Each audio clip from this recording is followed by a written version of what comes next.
Bonjour à toutes et à tous. Un peu plus d'un an après avoir participé à la dernière édition du Salon du Big Data où j'ai présenté des exemples de cas d'usage de l'IA générative en entreprise, je reviens un an après pour dresser un bilan sur les cas d'usage réels qui ont été déployés ou étudiés en entreprise. Ça va donc faire 2 ans que la première version de ChatGPT a été rendue disponible sur leur API, un an que j'ai fait ma première présentation sur le sujet, et il est temps maintenant pour nous de vous présenter un bilan de l'année qui s'est écoulée ou des 2 années qui se sont écoulées. D'abord, un petit mot sur moi. Je suis Daoud Chamy, manager data science et IA pour CBTW en France. CBTW, c'est une tech compagnie mondiale qui intervient sur 3 grandes typologies d'activités: les activités, stratégies et produits, celles qui sont spécialisées dans certaines industries et enfin celles qui sont spécialisées sur des technologies, c'est mon cas, sur l'intelligence artificielle.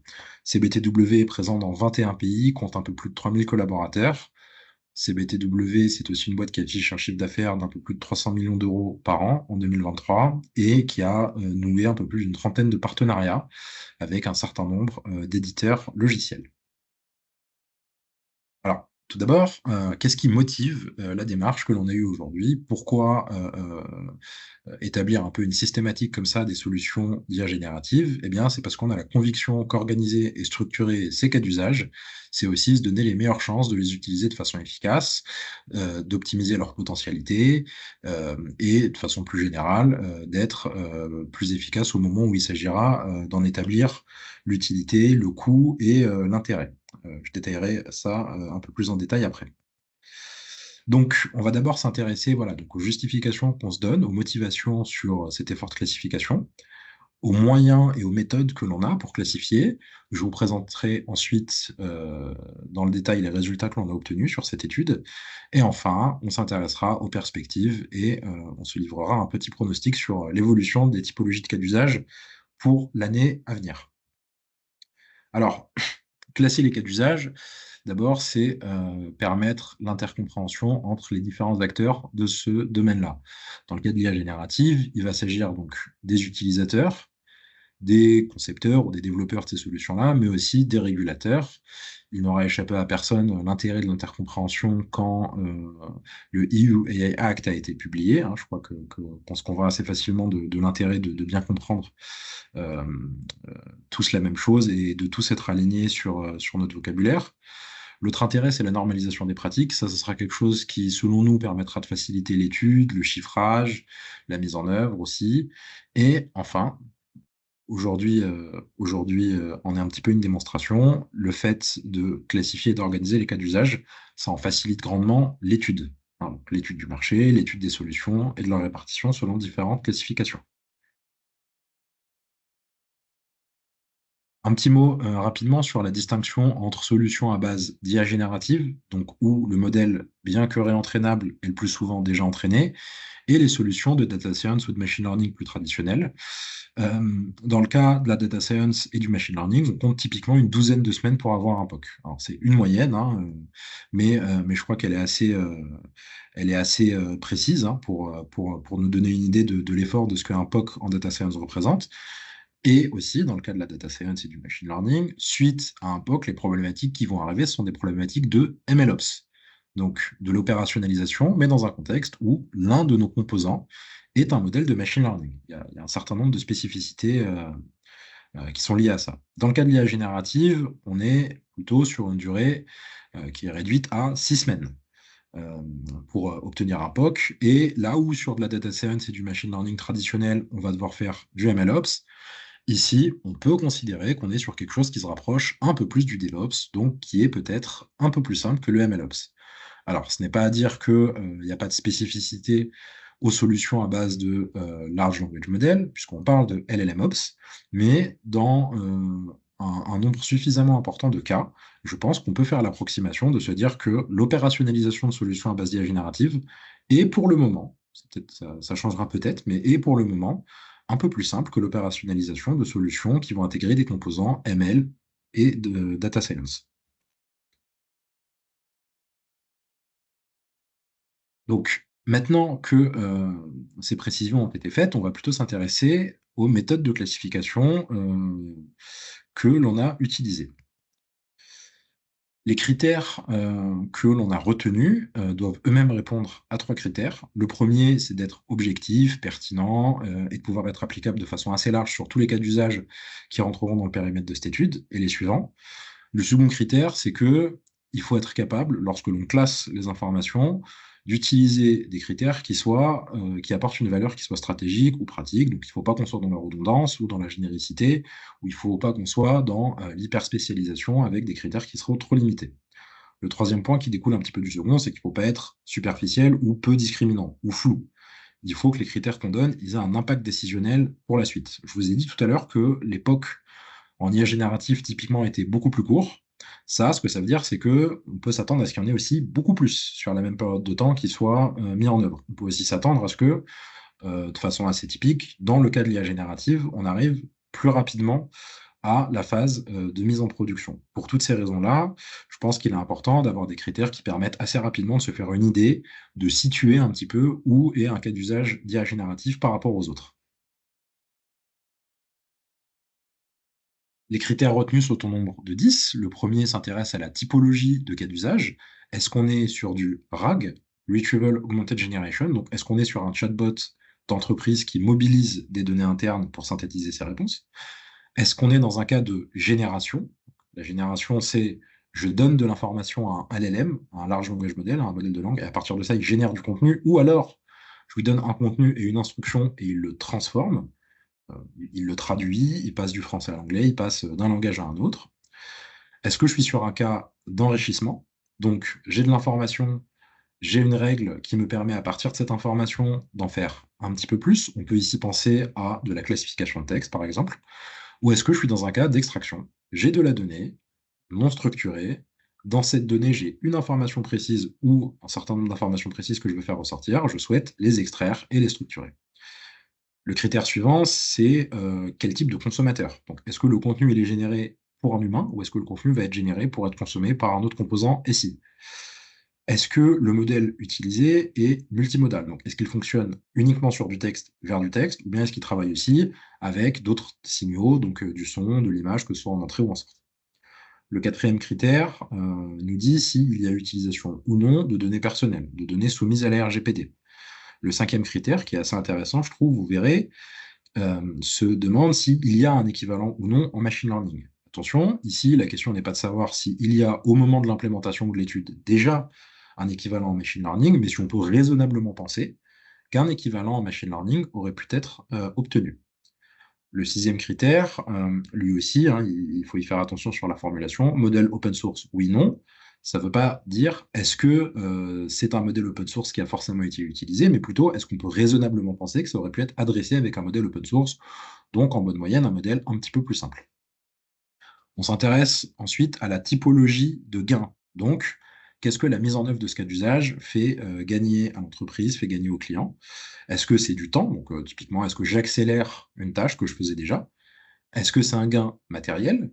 Donc, est-ce que je fais toujours la même tâche, mais cette fois-ci, souvent parce que je la fais plus vite, j'arrive à la faire à un coût qui est moindre? Ou est-ce qu'on est dans aucun des deux cas de figure? Et à ce moment-là, j'ai appelé ça un gain de qualité. Donc, est-ce que j'arrive à réaliser une tâche que de toutes les façons, je ne faisais pas avant? Le critère suivant, c'est l'automatisation. Là aussi, il y a une petite subtilité. La question que l'on se pose, c'est est-ce que la requête qui est envoyée au large language model nécessite du code pour être produite?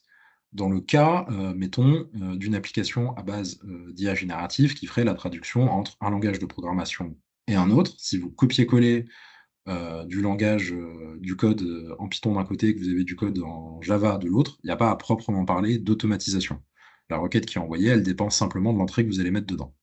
Dans le cas, par contre, d'un chatbot d'entreprise, il y a automatisation au sens où la question que vous posez, avant de pouvoir permettre la synthèse d'une réponse, elle est aussi utilisée pour choisir des sources, pour rassembler ces sources, pour ensuite les envoyer au modèle. Donc il y a bien de l'automatisation, entendu au sens où, entre vous et le large language model, il y a du code qui va être exécuté. Ce code-là va concourir à la création du prompt. Le prompt étant la requête qu'on envoie. L'avant-dernier critère, c'est fine-tuning, oui, non. Là aussi, petite subtilité. Donc, on ne se pose pas la question de savoir est-ce que le modèle a été fine-tuné, mais il faut plutôt l'entendre comme est-ce qu'il est absolument nécessaire de fine-tuner le modèle pour adresser ce cas d'usage-là. Le dernier critère, c'est y a-t-il une contrainte formelle sur la sortie du modèle? Hem, Si jamais vous, discutez avec ChatGPT, il n'y a pas de contraintes particulièrement fortes qui sont données sur, la typologie de sortie, sinon ça doit être en français ou en anglais. Mais dans certains cas, je citais, l'exemple, de la migration d'un langage à un autre, mais on peut aussi citer les cas où les LLM sont utilisés pour produire du JSON, du CSV ou de la donnée, structurée ou semi-structurée. Là oui, là on considère qu'il y a une contrainte assez forte sur la forme que doit prendre la sortie, du modèle. Donc voilà les 10 critères qu'on a utilisés. Un petit mot aussi sur notre démarche. On a étudié 50 cas d'usage. Ces cas d'usage-là, on a essayé de les prendre aussi variés que possible en termes d'avancement. Il va y avoir des POC, il va aussi y avoir des cas d'usage qui sont actuellement déjà en production. On a essayé d'être varié aussi en termes de géographie. Donc, ce sont des cas d'usage qui ne sont pas tous en France, hein. Il y en a un certain nombre qui viennent d'ailleurs en Europe. On a essayé d'être varié aussi en termes de secteur, retail, banque, finance, assurance, médias, télécom. Et avant de vous présenter les résultats, une petite mise en garde, sauf à absolument tout analyser et à être, parfaitement exhaustif, il faut garder à l'esprit que cette étude-là, elle va forcément comporter un certain nombre de biais. Donc, ils sont d'autant moins importants que nous, on a fait l'effort d'être variés, de prendre, un nombre de cas d'usage assez important, mais il en persistera toujours. Et il faut moins voir notre démarche comme une tentative, de dire, des vérités générales sur le marché de l'IA, que comme, un 1er pas vers une étude qui, peut-être l'an prochain ou les années suivantes, sera un peu plus complète, de ce marché-là. Donc, venons-en maintenant à nos résultats. Je vais vous les présenter chacun à la suite des autres avec à chaque fois un petit commentaire qui les accompagne. Ils ne sont pas mis dans un ordre particulier, et vous allez voir pour chacun d'entre eux, on est capable de dire quelque chose. La première chose qu'on a mesurée donc, c'est la distribution en termes de typologie. Est-ce qu'on avait affaire à un chatbot d'entreprise? Est-ce qu'on a affaire à de l'enrichissement ou de la classification? Est-ce qu'on a affaire à de la génération de contenu ou est-ce qu'on a affaire à de l'extraction de l'information? En général, l'extraction va de pair avec structuration. Ces cas d'usage-là, on peut un petit peu déjà choisir de les, distinguer comme ça, selon la taille de la réponse produite par rapport à la taille de la donnée d'entrée. Dans le cas du RAG, par exemple, vous posez une question à votre chatbot d'entreprise, vous ne le voyez pas forcément, mais la donnée qui lui est envoyée pour synthétiser la réponse est en général beaucoup plus grande que votre question. Donc dans ce cas-là, typiquement, la réponse, elle est beaucoup plus courte que l'entrée. Vous posez une question, cette question-là, elle permet de choisir des sources dans votre documentation interne. Donc la réponse que vous avez, c'est une synthèse d'un corpus documentaire souvent beaucoup plus grand. Sur la partie de génération, ce qu'on associe le plus à de la création, ou de la reformulation, la réponse typiquement va être de même taille ou un peu plus grande ou un peu plus petite que, le prompt que vous allez envoyer.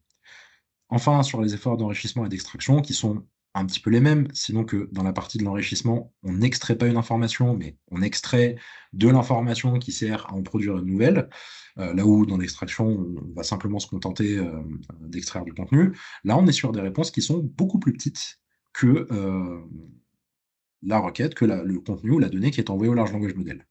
Donc là, on a 70 donc 35 plus, 34 et quelques, donc 70 de nos cas d'usage, où ce qu'on va générer, ça va pas être de l'information qui est extraite, mais ça va être vraiment du contenu. Donc, a priori, quelque chose qui peut être destiné à un humain, quelque chose qui doit être un peu bien écrit.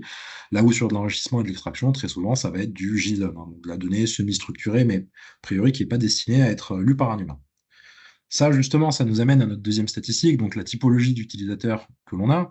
Dans 70 des cas, l'utilisateur va être humain. Donc dans 70 des cas, le contenu qui va être généré par l'IA, le contenu qui va être généré par le large language model, il va être lu par un humain, il va être utilisé par un humain dans un autre process, ou pour prendre une décision. On a donc une trentaine de pourcents de nos cas seulement où la production, de contenu par le large language model est destinée à un autre composant ici. Alors, là, ici, sur, le 1er cas, ça veut dire qu'on va être sur des applications où le volume de données est relativement faible. Les humains, ne sollicitent pas autant les composants qu'ils utilisent que les machines. Mais par contre, ça veut dire qu'on va avoir un besoin de temps réel. Donc ce que, on peut dire de cette première, de cette deuxième slide, pardon, de résultat, c'est que sur 70 de nos cas d'usage, il y a un besoin de temps réel, il y a besoin d'avoir une IHM, il y a besoin d'un petit peu, d'interactivité. En termes de typologie, de données, l'écrasante majorité des cas d'usage aujourd'hui se concentrent sur, des modèles qui ne sont pas multimodaux, donc des modèles qui fonctionnent du texte vers le texte. Ça veut dire qu'aujourd'hui, l'IA générative, même si elle donne à se voir dans ses déclinaisons les plus impressionnantes sur de l'image, voire sur de la vidéo, en entreprise, elle va être utilisée sur du texte, pour produire du texte, avec en entrée du texte. Voilà. Maintenant, en termes d'utilisation de données personnelles, on a là aussi 90% des cas qui n'utilisent pas de données personnelles. C'est relativement concordant peut-être avec le plus faible nombre de traitements qu'on voit faits par des composants SI.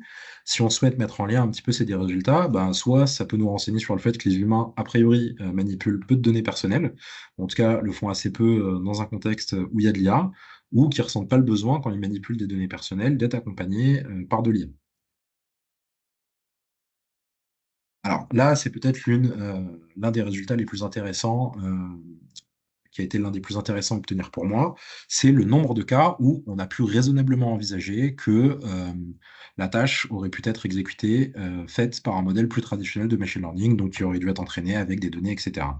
Dans plus de 80 des cas, la réponse est non. Donc ça veut dire qu'aujourd'hui, les cas d'usage d'IA générative, dans plus de 80 des cas, ils permettent pas simplement de faire mieux ou plus facilement que ce que la data science et le machine learning auraient permis, ils permettent de faire des choses que la data science ou le machine learning traditionnel ne permettaient de toutes les façons pas de faire. Voilà. Alors là, on n'est pas sur le critère le plus objectif. Certains pourront dire ah ben si ça aurait pu se faire avec de l'IA ou du ML, d'autres non. Virtuellement, tout peut se faire avec du ML. L'IA générative, c'est du machine learning, c'est du deep learning pour être plus précis. Mais là, ce que j'interroge, c'est est-ce que raisonnablement l'effort peut être fait. Donc on a vraiment une technologie qui permet de faire de nouvelles choses. La différence, elle est qualitative, elle n'est pas juste quantitative. Donc ça veut dire que les cas adressables par ML, par machine learning, ils sont aussi tendanciellement moins chers sur le long terme. On peut penser que faire en ML ce qu'on fait avec de l'IA générative, tendanciellement, ça peut aussi être moins cher. Alors, qui sont les providers que l'on utilise? Est-ce qu'il va s'agir de modèles open source ou de modèles closed source? Les modèles open source, en général, sont des modèles moins chers, mais aussi des modèles moins puissants, moins performants, disons, mais aussi moins coûteux. Il y a toujours un arbitrage à trouver entre les deux, et il se trouve qu'ici, sur plus de 70% des cas d'usage, il a pas, on n'a pas utilisé de modèle open source, ou on pense qu'un modèle open source dégraderait sensiblement la qualité des résultats qu'on obtient. Moi, ça, je trouve que c'est très cohérent avec la typologie des consommateurs, qui sont des humains. Voilà, les humains, on aime lire autre chose que du JSON, on a besoin d'avoir du contenu bien généré et bien écrit. Donc, on va privilégier les modèles closed source qui, en général, ont des capacités rédactionnelles un peu supérieures. Mais donc, ce que ça veut dire, c'est que plus de 70% des cas d'usage que l'on a peuvent faire l'objet d'une optimisation de leur coût. Les modèles qui ne sont pas open source, les modèles closed source, sont souvent plus chers, et ça va vite devenir un enjeu, ça va vite devenir quelque chose de limitant, un plafond de verre, le prix d'inférence.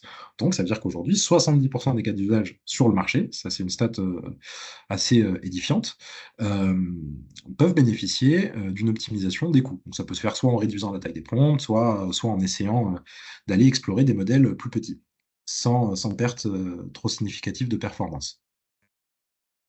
La typologie de gain aussi, elle est très intéressante. Très souvent, l'IA générative va intervenir pour faire gagner du temps. Aide à la rédaction d'une fiche de poste, par exemple, ou permettre de faciliter la migration de code, faciliter la recherche documentaire. Donc c'est souvent un gain de temps. Plus rarement, ça va être un gain matériel. Quelque chose que je faisais qui me coûtait cher. Donc là, vous voyez que le gain, il va plus être forcément en termes de temps, mais il va plutôt être en termes de moyens, d'argent. Ça, c'est assez minoritaire. Et dans une toute petite minorité de cas, je fais quelque chose que je ne faisais pas avant. Voilà. Ça reste assez minoritaire. Mais pour l'essentiel des cas, on optimise un procédé qui existait déjà. En termes de complexité, d'intégration, en termes d'automatisation, ici, la question qui se pose, hein, c'est est-ce qu'il faut faire un effort substantiel en termes de développement pour pouvoir envoyer la requête à mon large language model? Si j'utilise un chatbot d'entreprise et que je formule une question, il y a beaucoup de code qui doit, enfin beaucoup de code, il y a un petit peu de code qui doit être mis en branle pour pouvoir tout à fait récupérer toutes les sources et construire en entier le prompt qui devra être envoyé à mon large language model pour qu'il synthétise la réponse. Donc, on est dans une majorité de cas où il va falloir faire face à des problématiques SI traditionnelles, parce que c'est du code qui fait ça, donc bah, maintenir le code, mettre en production le code, de l'ICI/CD, etc. Cette stat-là, elle est un petit peu dure à apprécier comme ça, peut-être, parce que, comme je vous l'ai dit, j'inclus les cas où il y a des chatbots d'entreprise. Donc, moi, j'ai essayé de refaire la même stat, mais sans tous les cas d'usage qui mettaient en jeu du RAG, des chatbots d'entreprise. Donc, vraiment les cas où l'utilisateur interagit peut-être de façon un peu plus directe avec l'utilisateur, qui soit humain ou SI, avec le LLM. Et donc, dans ces cas-là, on obtient ce chiffre-là. On reste sur à peu près la même tendance. Donc, on est quand même sur une majorité de cas où il faut du code pour construire le prompt. Je peux prendre l'exemple d'un traitement de documents. Donc, automatiser le traitement de documents, prendre un document, extraire un certain nombre d'informations de ces documents, mettre ça dans un fichier Excel ou dans quoi que ce soit qui soit un petit peu structuré, ça nécessite du code. Et ici, l'enjeu, c'est pas un enjeu d'IA. En tout cas, c'est pas comme ça que c'est vécu par les gens qui doivent mettre ça en place. C'est vraiment vécu comme un enjeu SI. Donc, est-ce que je peux prendre les bons documents aux bons endroits, construire le prompt comme il faut, envoyer ça au bon modèle, récupérer les résultats pour les écrire au bon endroit. Donc, on reste sur une majorité de cas d'usage où on va continuer à faire face à des problématiques traditionnelles du SI, la maintenance, l'intégration, etc. Alors, ici, on voit que dans la grande majorité des cas, il n'y a pas besoin de faire de fine-tuning. Donc, dans la grande majorité des cas, des use cases d'IA générative, on peut utiliser le modèle tel qu'il est sans avoir besoin de le surspécialiser. Ça veut dire que nativement, les LLM répondent aux besoins que l'on a. Alors, l'autre hypothèse, c'est peut-être aussi qu'on se limite au cas d'usage où les LLM, où on pense que les LLM vont bien fonctionner. Ça peut être aussi interprété comme ça, et c'est assez complémentaire en fait avec le faible taux de modèles closed source qu'on voit. C'est vrai que les modèles qu'on va avoir tendance à fine-tuner, c'est plutôt des modèles open source. Voilà, c'est comme ça que ce résultat peut s'interpréter. Là, on a aussi une stat assez intéressante, c'est que dans la plupart des cas, un peu plus de 50% des cas, il n'y a pas de contrainte sur la sortie. Donc, si moi demain je me crée un prompt qui me permet assez facilement de rédiger des mails de prospection, il n'y a pas de contrainte très forte sur la sortie. Si maintenant je suis dans un cas de figure où je dois automatiser l'extraction de données à partir de factures, pour ensuite écrire ça dans une base de données structurée, il y a une contrainte très forte sur la sortie. Donc 45% de cas d'usage aujourd'hui nécessite que le modèle produise du contenu qui réponde à une certaine syntaxe. Non pas que le français ne répond pas à une certaine syntaxe, mais c'est pas utilisé par un composant ici. Et répondre à une certaine syntaxe, utilise un certain formalisme quand il est écrit. Or, sur les LLM, il est impossible, en tout cas il est très dur, de garantir le format de sortie à un LLM. Donc, je reformule ici, on est sur 45% de cas d'usage où on demande à un système qui ne donne aucune garantie sur le format de données en sortie de produire des données formatées. Voilà. Donc maintenant qu'on a dressé ce rapide tableau de nos critères, la distribution des cas d'usage sur chacun de nos critères, maintenant qu'on en a fait un commentaire, je vous propose de s'intéresser aux perspectives qui peuvent être entrevues. Alors, aujourd'hui, on est vraiment sur ce cas de figure-là où le RAG et la génération, donc les chatbots d'entreprise et les tâches d'aide à la rédaction de contenu, on va dire, sont majoritaires, avec pour utilisateur majoritaire un humain, donc quelqu'un qui a besoin de temps réel, a priori, dans la plupart des cas, quelqu'un qui va avoir besoin d'une IHM, quelqu'un qui va être dans l'interaction directe avec la machine ou quasi direct avec le LLM. On a une minorité de cas d'extraction et de structuration, une minorité de cas d'enrichissement de données, une minorité de cas où c'est un composant SI qui consomme l'applicatif. Donc, selon moi, le changement probable auquel on doit s'attendre, c'est à ce que dans les mois ou les années, je ne sais pas très bien combien de temps ça peut prendre, on assiste un petit peu à un changement de la répartition des typologies de cas d'usage. Alors, il n'est pas toujours facile de faire des pronostics sur l'évolution d'une technologie. J'ai pas envie de rallonger la très longue liste de ceux qui sont hasardés à faire des prédictions et à qui l'avenir a donné tort. Donc, je vais dire ça avec beaucoup de prudence. Mais selon moi, on pourrait assister à un changement de cette nature-là. Donc, on pourrait assister à, dans quelques mois, un basculement un petit peu de la distribution et avoir de plus en plus de cas d'usage qui seraient extraction, enrichissement avec un consommateur SI. Alors, ce qui me fait penser ça, c'est que le nombre de cas d'usage de RAG et de génération qu'on peut déployer, il est fini. Il est certes très important, mais il est fini. Par contre, le nombre de cas d'usage où, grâce à l'extraction et à l'enrichissement, on peut se créer de nouvelles sources de données, automatiser des procédés où on va traiter des documents peu structurés pour les structurer, etc., il est relativement important. Et de façon générale, ce qu'on observe dans le reste du monde de l'informatique, en particulier dans le domaine assez proche de la data, c'est que la plupart des composants de traitement de données aujourd'hui, euh, la très grande majorité, ils n'ont pas pour vocation à produire des résultats qui seraient directement servis à un humain.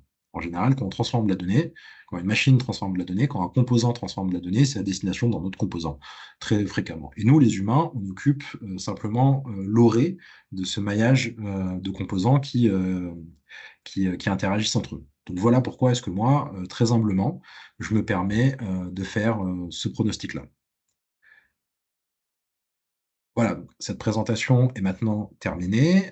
Merci pour votre attention. CBTW est présent sur le stand F32 et vous pouvez visiter notre site web cbtw.tech. Merci beaucoup pour votre attention.